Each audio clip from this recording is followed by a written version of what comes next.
আশা করছি সবাই ভালো আছো, সুস্থ আছো। আমিও ভালোই আছি। এই যে আমরা আজকে যাব, দেখতে পাচ্ছ পেছনে ভিউটা। আজকে আমরা যাচ্ছি আমাদের বাড়ি থেকে 30 কিলোমিটার দূর, জলপাইগুড়ি জেলায় বোদাগঞ্জ অঞ্চলে ভ্রমরী দেবীর মন্দিরে যাচ্ছি। ওখানে গিয়ে আমি তোমাদেরকে মন্দিরটি দেখাবো, সব ডিটেলসে বলবো যে এরকম এরকম মন্দির, সব ডিটেলসে দেখাবো।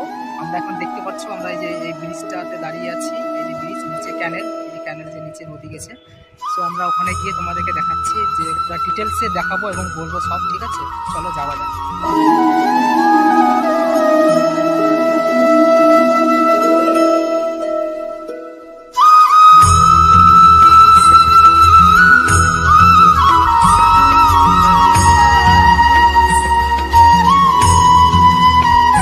লেখা আছে মন্দিরের নাম। সো জলপাইগুড়ি, আমরা এটা অবশ্যই জলপাইগুড়ি জেলারই ভ্রমরী দেবীর মন্দির। দেবী দুর্গার 51 শক্তিপীঠ। কথায় বলে যে দেবী দুর্গার বাম পথটি এখানে পড়েছিল, তাই এই মন্দিরটি স্থাপিত হয়ে যায় এখানে, প্রাচীন কথাতে বলেছে। সো আমরা ভিতরে প্রবেশ করছি। এই ঘন্টাটা একটু বাজিয়ে দিই, যেহেতু যাচ্ছি মন্দিরে। চলো এবার ভিতরে যাওয়া যাক। আমরা ভিতরের দিকে প্রবেশ করব এখন। এই দেখো ভিতরে কত সুন্দর। ভিতরে এই যে বাঁ সাইডে বসার জন্য ব্যবস্থা আছে।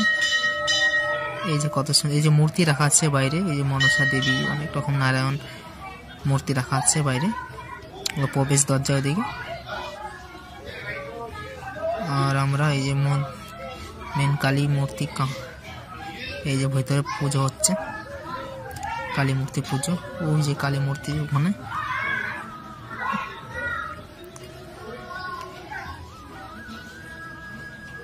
দেখতেই পারছো বাইরের ভিউটা, কত সুন্দর ডিজাইন করা আছে, খুব ভালো লাগছে। পুজো দিচ্ছে বাইরে। দেখতে পাচ্ছ দুটি গাছ। দেখো বন্ধুরা, উপরে গিয়ে দুটি গাছ একসাথে হয়ে গেছে। কি আজব দৃশ্য, দুটি গাছ নিচের থেকে দুটি গাছে উঠছে, উপরে গিয়ে একসাথে জয়েন হয়ে গেছে।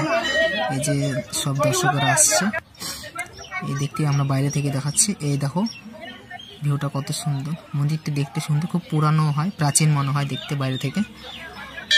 তো দেখতে পাচ্ছ লাইন দিচ্ছে, ওরা গাছের সুতো বানবে। কত দূর দূর থেকে লোক আসছে, দেখতেই পাচ্ছ ভিউটা কত সুন্দর।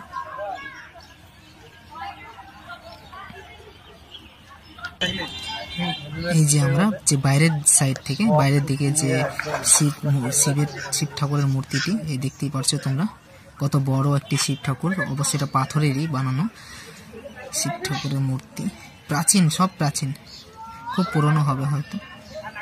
এই যে এখানে পুজোর সরঞ্জাম পাওয়া যায়, দেখতেই পাচ্ছ। এই যে দিক দিয়ে প্রবেশ করে শিব ঠাকুরের মূর্তির ওখানে, খুব বড়।